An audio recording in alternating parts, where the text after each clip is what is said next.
5 dienų 20 atsitūpimų savidisciplinos iššūkis. Šio iššūkio tikslas kiekvieną dieną 5 dienas iš eilės padaryti bent 20 atsitūpimų. Atrodo paprasta, bet ne visada įveikiama. Jeigu nori, prisijunk prie šio iššūkio ir parašyk komentaruose, kiek atsitūpimų pavyksta padaryti, arba atsiųsk netgi vaizdo įrašą ar tiesiog nuotrauką, kaip sekasi daryti atsitūpimus. Aš būsiu pirmasis dalyvis šio iššūkio ir padarysiu pirmosius 20 atsitūpimų. Taigi, 1, 2, 3,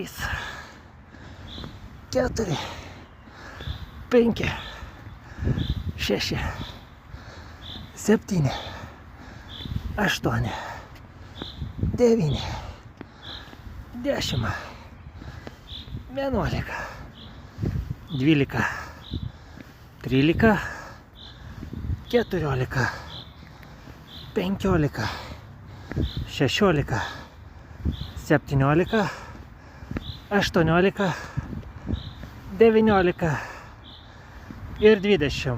Valio, padariau 20 atsitūpimų. Netruputėlį kvėpavimas padažnėjo. Taigi, prisijunk prie iššūkio, padaryk bent 20 atsitūpimų ir pakomentuok komentaruose, kaip tau sekasi. Arba atsiųsk vaizdo įrašą.